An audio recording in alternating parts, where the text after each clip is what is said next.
salut. Hello ladies. Zumba café. Sur le canapé jaune. Enfin, le fameux canapé jaune.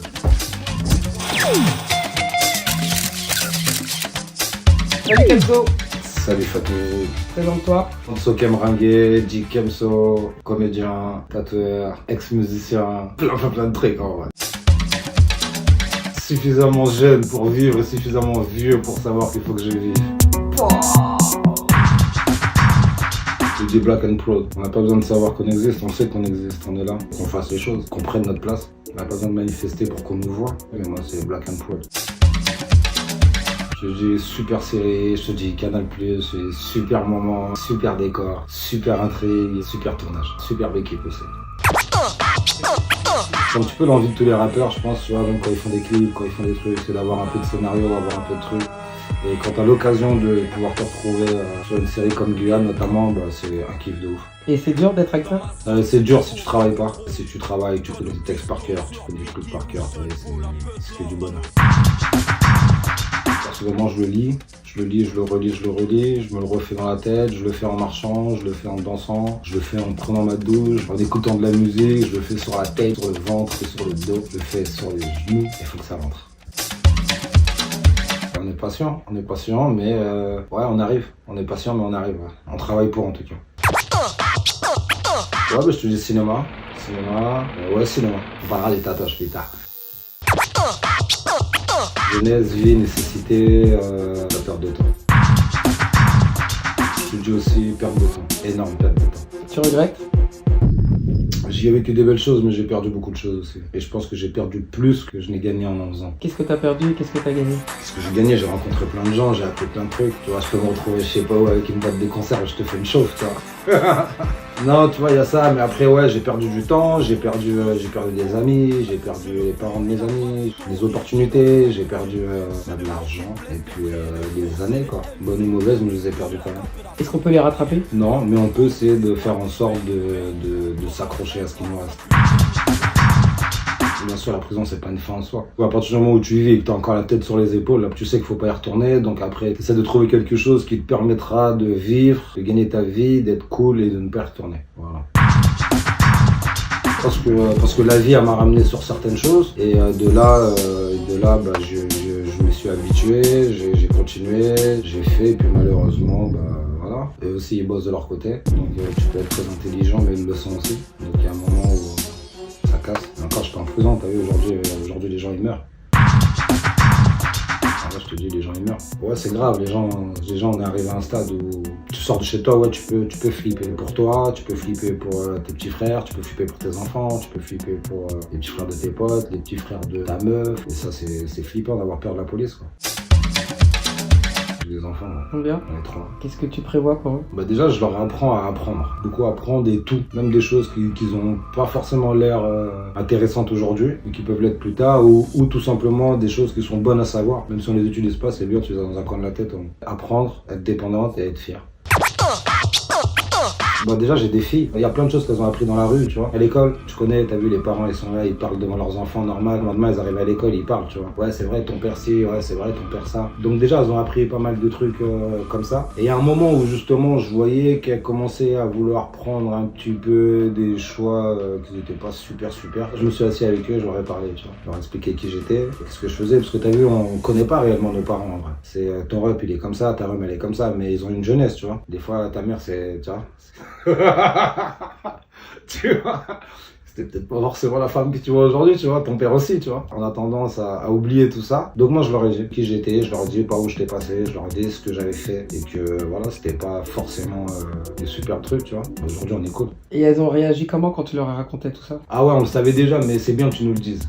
Elles ont quel âge? 15 ans, 14 ans et 18 mois. Et qu'est-ce qu'elles ont envie d'être, de faire? La grande qui veut être chirurgienne, tu vois, c'est super. Et puis j'ai la moyenne qui fait du foot, qui joue au PFC et qui fait du rap. Ouais, je leur ai parlé pourtant.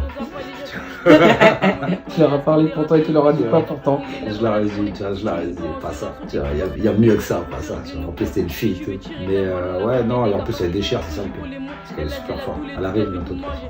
GDH. Yeah. On a grandi là, on s'est débrouillé, on débarque les coéquipiers, on l'a trouvé, ils ont construit et parlé, maintenant ça c'est cool. Et c'est tout à notre honneur, c'est cool, ils ont construit et parles, les mains, tout ça, c'est cool. T'es fier de tes enfants? De ouf. Bah, déjà parce que c'est les miens. Et parce qu'ils ont cette mentale, je kiffe. C'est des Amazones, mes filles. Tu vois, si elles ont la tête sur les épaules, elles savent ce qu'elles veulent, et tu leur marches pas dessus, tu vois. C'est splendide, surtout dans ces temps difficiles. Je sais pas, moi je trouve que c'est un peu la continuité d'une vie, tu vois, on était jeunes, on traînait en bande, on regardait des films carrés à fond, tu vois. Après on est rentré pareil, on est rentré dans le Peura, les clips, les trucs, tout ça, donc pareil aussi, c'était aussi ce côté un peu carré, t'es dans la rue, tu fais du rap, tu fais du cinéma, tu vois. Et c'était un peu la continuité, en tout cas que j'espérais, tu vois, en évitant plein de chemins par lesquels je suis passé, mais c'était un peu la continuité que j'espérais, tu vois. T'es content? De ouf. T'es heureux? Ouais, grave. Ouais, franchement, grave. Je dois sourire là, quand je l'ai dit. La dernière fois que j'ai pleuré, c'est parce que j'ai perdu, il n'y a pas si longtemps que ça, ouais, 2 ans maintenant déjà, parce que j'ai perdu un poteau à WAM qui était vraiment mon pote, tu vois. 2 semaines avant, il avait perdu son fils. Et 2 semaines plus tard, c'est lui dans les mêmes conditions, tu vois. Et t'as vu, c'est au bled, tout ça, et puis il s'est fait shoot, tu vois. Il s'est fait allumer, son fils s'est fait allumer 15 jours avant, et lui il s'est fait allumer 15 jours plus tard, tu vois. Et ouais, j'ai pleuré, mais j'ai pleuré de haine et de tristesse, tu vois. C'était un mélange. La colère. Depuis 2 ans, t'as pas pleuré? Non, je crois pas. Non, je n'ai pas le souvenir en tout cas. À moins que j'ai pleuré en dormant. Il y a plein de trucs qui peuvent me rendre triste, tu vois. Bah, tiens, le manque de loyauté, par exemple. Et que le fait que même aujourd'hui la loyauté soit devenue une qualité, ça aussi, ça m'attriste. C'est quelque chose de normal normalement. Tu marches avec ton frère, tu marches avec ton frère. Ouais, le manque de bonhomme, le manque de personnes déterminées, honnêtes. Tu vois, quand t'es en équipe et que vous faites de l'illégal, tout ça, tu vois, quand vous êtes une bonne équipe, tout roule, tu vois. Il n'y a pas d'histoire de loyauté, il n'y a pas d'histoire de traîtrise ou je sais pas quoi. Au jour d'aujourd'hui, dans les équipes, dans tout ce qui se passe, t'as vu que t'entends l'autre il a balancé l'autre, c'est lui qui a barbé les autres, c'est lui qui, tu vois, donc c'est même ça, c'est super nul, tu vois. Donc ouais, la délinquance est devenue super nulle. Il n'y a même plus de principe, tu vois.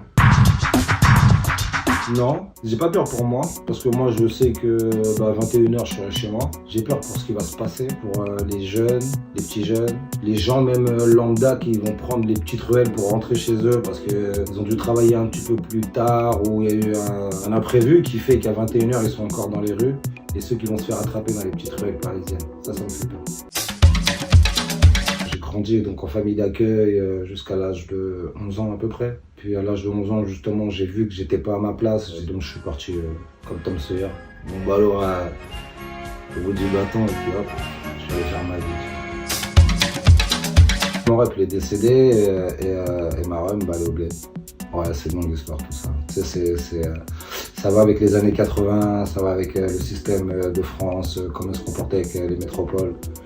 Comment ça se passait avec Guyane, Martinique, Guadeloupe, tout ça à Réunion, où ils faisaient venir du monde en France et puis une fois qu'ils étaient en France, ils les laissaient en galère, tu vois. Et je suis né dans un système où justement, quand tu avais des petits problèmes de vie, ils venaient de prendre tes enfants et te disaient ouais, on va te les rendre plus tard, quand tu auras une meilleure situation, tu vois. Mais la meilleure situation, elle est jamais comme eux, ils le veulent en tout cas. Voilà, jusqu'à 11 ans, et puis à 11 ans, même moi, tu vois, à 11 ans, je me lève le matin, tu vois, je vois que je suis un petit Renoir avec des whites, tu vois. Je suis un petit Renoir dans une famille de blancs. Je commence à poser des questions sur qui je suis, ce que je suis, d'où je viens. Il n'y a personne pour me répondre. C'est pas de leur faute, ils le savent pas. Je suis de Guyane, après on est mélangé, après je suis mélangé, tu vois, Suriname aussi, tu vois, et avec un petit bout de Venezuela aussi. Un petit mélange sud-américain sympa. Tu parles combien de langues? Je sais pas, à peu près 7. Énumère. Français, anglais, espagnol, portugais, hollandais, créole guyanais et le taïki qui est le créole surinamais. Et je dois aussi peut-être baragouiner quelques petits mots de Wolof. Un kiff de ouf. Déjà, mon rapport avec l'Afrique, il commence super tôt, mais par juste ta position, tu vois. Donc justement, comme je te dis, j'ai 11 ans, je suis dans une famille d'accueil de blancs. Mes potes, c'est des Renois, c'est des Congolais, c'est des Maliens, c'est des Galsen. On n'a pas le même que truc, mais on est tout le temps ensemble. À un moment, ouais, bah vas-y, je vais chez mon pote le Galsen, je suis chez lui, je mange chez lui, ça daronne à m'accueillir comme si je suis le 19e, non, je sais pas. Comme si je suis le fiston, tu vois. Et pareil pour tous. Donc déjà mon rapport il est là. Ce que je vais apprendre en premier, par exemple, je vais apprendre sur le Sénégal, je vais apprendre sur le Congo, sur le Mali. Et je vais grandir avec ce mélange de culture en fait. Et là, j'attends un livre là de Ghislain Lusingui qui est Librement Noir. Sinon, je me suis refait la trilogie Iceberg Slim. Et j'ai fini par ma Black Widow. Ouais, menace. Minimum, je me le refais une fois par an. Et je kiffe parce que c'est un film en fait qui m'a accompagné à une certaine époque de ma vie où je me sentais bien dans la peau d'O-Dog, tu vois. Avec un peu de candy, tu vois. Mais je me sentais bien dans la folie d'O-Dog et ouais, menace, ouais. Je suis amoureux de la vie, ouais. Je suis amoureux de la vie et de ce que j'ai, ouais. Parce que j'ai appris justement à apprécier ce qu'on a. Il est cool, après je suis entouré de beaucoup de femmes. Mes sœurs, mes filles, mon rapport avec les femmes, bah, je les aime. Et même je les aime. Je les respecte surtout, très important. Ta première fois. Première fois quoi?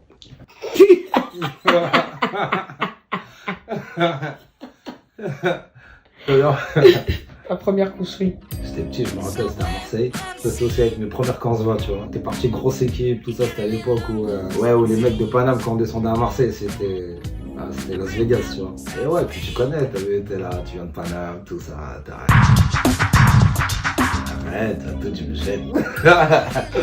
Non, c'était cool, franchement c'était cool. En vrai, j'étais un peu du père, tu vois, j'étais un peu perdu, tout ça. On était, tu vois, voilà, on était déjà dans un truc où on est tous ensemble. L'autre il a déjà fait 7 fois, l'autre il a déjà fait 4 fois. Mais même s'il ment, même si tout le monde ment, tu vois. Et vas-y, bah on a fait venir des meufs, ça fumait à mort. Il faut arriver dans la chambre, t'as vu que c'était. Là, t'es tout seul avec la meuf, tu vois. Là, c'est notre limonade. Tu l'embrasses vite, tu la touches fort, tu la touches vite. T'es pas super à l'aise, on va dire. Vas-y, t'es un petit lapin, tu vas super vite, tu vois. En vrai, c'était nul, en vrai, tu vois. Non, je te jure, je crois que c'est parce que je venais de Paname, tout ça, qu'elle a rien dit, tu vois. Ah ouais, là, tu m'as ramené loin, là. Quand tu parles de mes filles, déjà, tu vois, moi, je leur parle à mort. Moi, je leur parle vraiment à mort de chez à mort, tu vois. On a cette relation-là où on peut se parler sans se cacher. Après, c'est pas elle, le problème, tu vois. Il y a un truc qui est pas bon, il y a un truc qui va pas. C'est dur d'être une femme, je pense. La minute où tu passes ta porte de chez toi, là, t'es déjà en péril, on va dire, entre guillemets, tu vois. Je leur dis déjà de faire attention, après elles sont petites, tu vois, je parle même pas avec les mecs, tu le connais, tu parles pas avec. Après s'il y a un truc, s'il se passe quelque chose, parle-moi en direct. Mais après c'est compliqué parce que c'est un truc que je pense que toutes les femmes vivent. Donc il y a un moment, je pense même que les femmes elles disent pas tout à leur homme quand elles rentrent chez elles. Ouais, sinon c'est la guerre. Tu vois, regarde, c'est tellement complexe en fait, ce problème il est tellement complexe qu'aujourd'hui, même aider quelqu'un, aider une femme, t'as peur. On arrive à un stade où le balance ton porc, le MeToo, tout ça, ils ont tellement mélangé le tout et n'importe quoi, bien que je sais qu'elles vivent des trucs, je les vis pas, mais je sais qu'elles vivent des trucs de ouf. Mais même ça, tu vois, c'est-à-dire tu vas voir une meuf, elle a des sacs ou je sais pas quoi, tu vas pas l'aider. Tu vas pas l'aider parce que t'as pas envie qu'elle sorte un truc de merde ou qu'elle pense que tu viens pour quelque chose d'autre, or que vas-y frère, t'as des escaliers, t'as des sacs, vas-y tiens, donne ton sac, je te le porte et puis vas-y fuck, tu vois. Donc après balance ton porc, tout ça. Après quand tu regardes bien, c'est des gens, c'est des gens de pouvoir aussi. Acteur, t'as vu, acteur classique, hein, je t'envoie Denzel direct. Alors, chanteur, franchement, mon gars, c'est Fally, hein. Ouais, franchement, Fally, là, c'est... Ouais, non, c'est mon gars. Hein.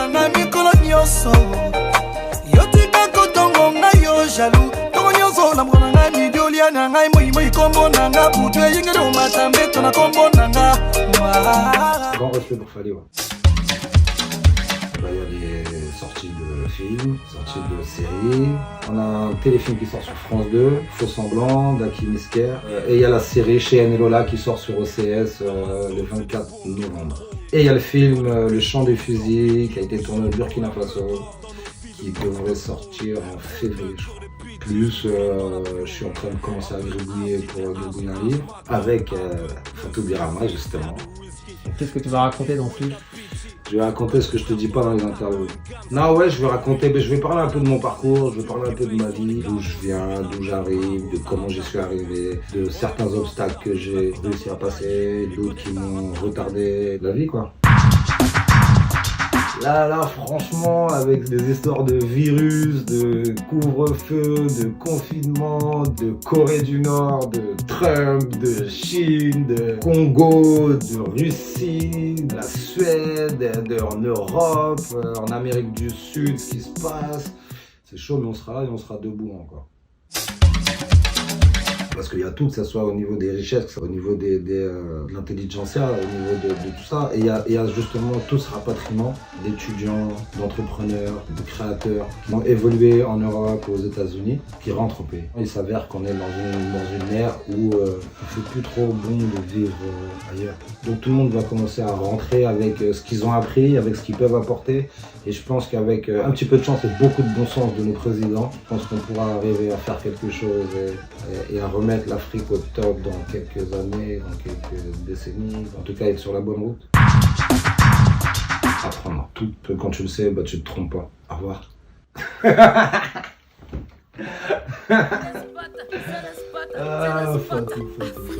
C'est le spot, c'est le spot, c'est le spot.